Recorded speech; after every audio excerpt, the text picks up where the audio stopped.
ജനങ്ങൾക്ക് എന്നെ വിശ്വാസമാണ്, പക്ഷേ എൻ്റെ പൊളിറ്റിക്കൽ പാർട്ടിയിൽ വിശ്വാസമില്ല. ഇതെന്താവെന്ന് അറിയില്ലല്ലോ. അത് വലിയ കാര്യമാണത്. ഈവൻ ഹിന്ദുക്കളിൽ വരെ ഒരു ഭയം, ഒരു ഭീതിയുണ്ട്. അത് നിങ്ങൾ മാറ്റിയെടുക്കാതെ ഇവിടെ കേരളത്തിൽ BJPക്ക് ഉറപ്പിക്കാൻ പറ്റില്ല. സ്പേസ് കിട്ടാത്തതുകൊണ്ട്, അല്ലാണ്ട് സീറ്റ് കിട്ടാത്തതുകൊണ്ടല്ല.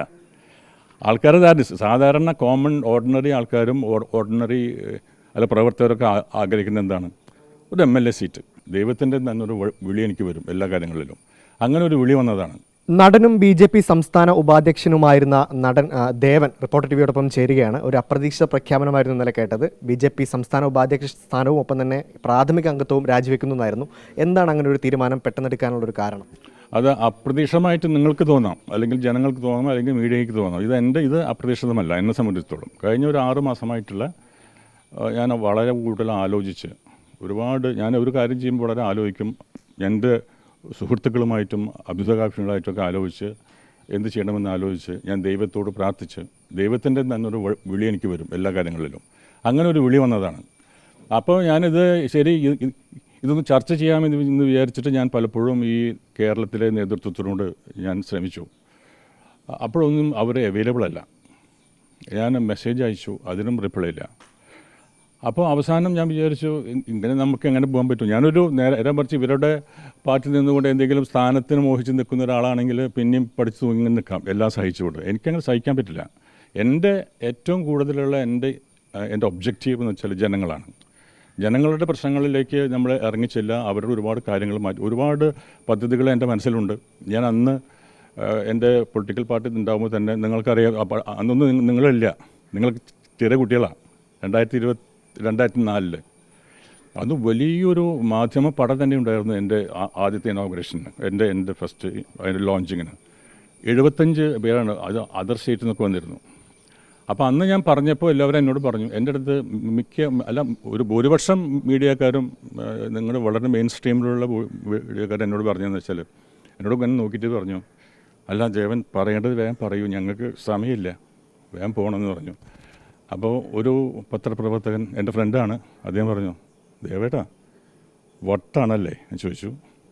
ഞാൻ പറഞ്ഞു, അതെ വട്ട് തന്നെയാണ്, ഭ്രാന്ത് തന്നെയാണ്. ഞാൻ പറഞ്ഞു, ഈ ലോകത്തിൻ്റെ വലിയ വലിയ മഹാപ്രസ്ഥാനങ്ങളുണ്ടായിട്ട് അവർ വിജയിച്ചതൊക്കെ ഏതെങ്കിലും ഒരു ഭ്രാന്തമായ ചിന്ത കൊണ്ടല്ലേ.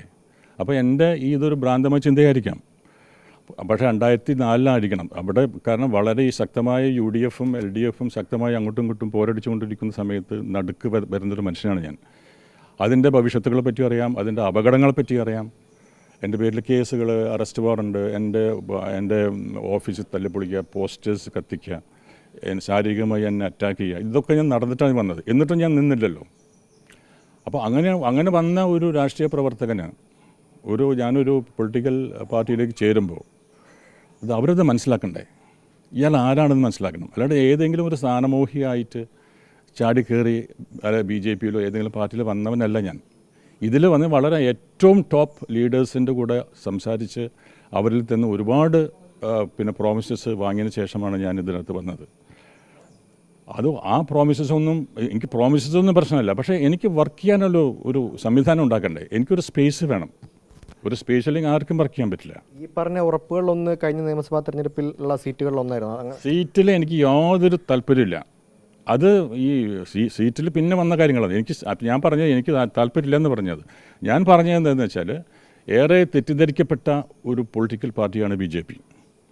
അവിടെ നിങ്ങൾ നേരിട്ട് വന്ന് ഇവിടെ കേരളത്തിൻ്റെ കാലാവസ്ഥയിൽ നിങ്ങൾ കാല് കുത്തിയാൽ നിങ്ങൾക്ക് ഇവിടെ കാല് ഉറപ്പിക്കാൻ പറ്റില്ല. കാരണം ജനങ്ങളുള്ള ഈവൻ ഹിന്ദുക്കളിൽ വരെ ഒരു ഭയം, ഒരു ഭീതിയുണ്ട്. അത് നിങ്ങൾ മാറ്റിയെടുക്കാതെ ഇവിടെ കേരളത്തിൽ BJPക്ക് ഉറപ്പിക്കാൻ പറ്റില്ല. അതിന് എന്നെ ഉപയോഗിക്കാൻ നിങ്ങൾക്ക്. ഞാൻ ജനങ്ങൾക്ക് വിശ്വാസ്യതയുള്ള ഒരു ലീഡറാണ്. അപ്പോൾ ഞാൻ പറയുന്നത് കേൾക്കാനും ഞാൻ പറയുന്നത് സത്യമാണെന്ന് വിശ്വസിക്കാനും പറ്റുന്ന വലിയൊരു സമൂഹം ഇവിടെയുണ്ട്. അത് ജാതി മത ഭേദം തന്നെ ഉണ്ട്. അപ്പോൾ ആ ഒരു സ്ഥാനത്തെ ഞാൻ മാറ്റിയെടുത്തുകൊണ്ട് BJPയെ ജയിപ്പിക്കാനുള്ള ഒരു സംവിധാനം എനിക്കുണ്ടാവും. പക്ഷേ കാലപ്രഭാവത്തിൽ അത് കഴിഞ്ഞതിന് ശേഷം പറ്റുമ്പോൾ എനിക്കതിനുള്ള സ്പേസ് തരണ്ടേ? ഒരു വൈസ് പ്രസിഡൻ്റ് എന്ന സ്ഥാനം കിട്ടിയപ്പോൾ ഞാൻ അവരോട് ചോദിച്ചത് എന്താണെന്ന് വെച്ചാൽ, എന്താണ് എൻ്റെ ഉത്തരവാദിത്വം? ഇവിടെ 1 4 5 വൈസ് പ്രസിഡന്റുമാരുണ്ട്. അപ്പോൾ ഞാൻ അവിടെ ചോദിച്ചത് എന്താണെന്ന് വെച്ചാൽ, എന്താണ് ഞാൻ ചെയ്യേണ്ടത്? അതിന് ഉത്തരമില്ല. അപ്പോൾ തന്നെ എനിക്ക് സംശയമായി. കാരണം ഉത്തരവാദിത്വം ഉണ്ടെങ്കിൽ നമുക്ക് ചെയ്യാൻ പറ്റുള്ളൂ. അപ്പോൾ കയ്യിൽ വടി കിട്ടണ്ടേ, ആ വടി കിട്ടുന്നില്ല. അങ്ങനെ ഓക്കെ പറഞ്ഞ് അങ്ങനെ ഒരുപാട് കാര്യങ്ങൾ നടന്നു. അപ്പോൾ എൻ്റെ ഒരുപാട് പ്രോഗ്രാംസ് ഉണ്ട്. കാരണം ഞാൻ വിചാരിച്ചാൽ ഞാൻ സ്വന്തം പൊളിറ്റിക്കൽ പാർട്ടി ഉണ്ടാക്കിയപ്പോൾ എൻ്റെ ഏറ്റവും വലിയ പ്രശ്നം എന്ന് വെച്ചാൽ ജനങ്ങൾക്ക് എന്നെ വിശ്വാസമാണ്, പക്ഷേ എൻ്റെ പൊളിറ്റിക്കൽ പാർട്ടിയിൽ വിശ്വാസമില്ല. ഇതെന്താവെന്ന് അറിയില്ലല്ലോ. അത് വലിയ കാര്യമാണത്. എന്നിൽ വിശ്വാസമുണ്ട്, പക്ഷേ ഞാൻ പ്രതിനിധീകരിക്കുന്ന എൻ്റെ കേരള പീപ്പിൾസ് പാർട്ടിയിൽ ജനങ്ങൾക്ക് വിശ്വാസമില്ല. ഈ 6 മാസം മുമ്പ് ഇങ്ങനൊരു രാജിവെക്കാനുള്ള തീരുമാനം എടുത്തു മാനസികമായി എന്ന് പറഞ്ഞു. അപ്പോൾ അതിനൊരു കാരണം തന്നെ പറയുന്നത് ഈ നേതൃത്വത്തോടുള്ള വിയോജിപ്പ്, ഈ സ്പേസ് കിട്ടാത്തതൊക്കെയാണോ? സ്പേസ് കിട്ടാത്തത് തന്നെ, വേറെ അല്ലാണ്ട് സ്പേസ് കിട്ടാത്തതുകൊണ്ട്, അല്ലാണ്ട് സീറ്റ് കിട്ടാത്തതുകൊണ്ടല്ല. ആൾക്കാർ സാധാരണ കോമൺ ഓർഡിനറി ആൾക്കാരും ഓർഡിനറി പ്രവർത്തകരൊക്കെ ആഗ്രഹിക്കുന്നത് എന്താണ്? ഒരു MLA സീറ്റ്. മനസ്സിലായില്ലേ?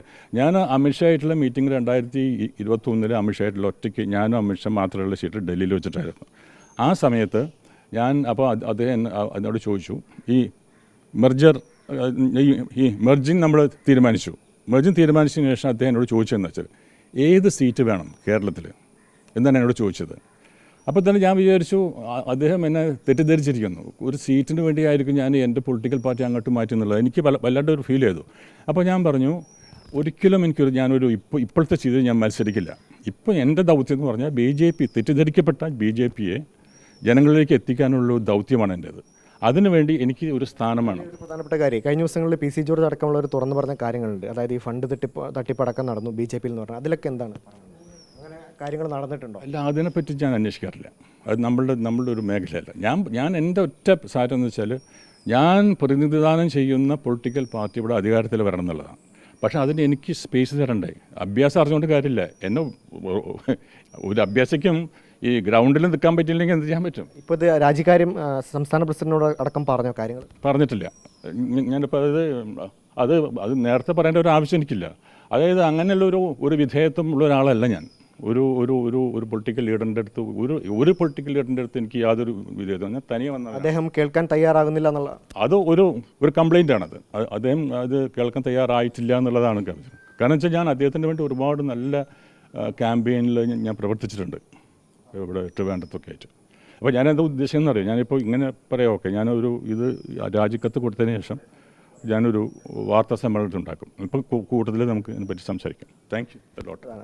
നടൻ ദേവൻ പറയുന്നത് സീറ്റ് കിട്ടാത്തത് കൊണ്ടല്ല, BJPയിൽ ഒരു സ്പേസ് കിട്ടാത്തത് കൊണ്ടാണ് ഈ രാജിക്കാര്യം അടക്കം ആലോചിച്ച് തുടങ്ങിയതെന്നാണ് ദേവൻ പറയുന്നത്. രാജിവെച്ചതിന് ശേഷം കൂടുതൽ വെളിപ്പെടുത്തലുകൾ ഉണ്ടാകും എന്നും അദ്ദേഹം വ്യക്തമാക്കുന്നുണ്ട്.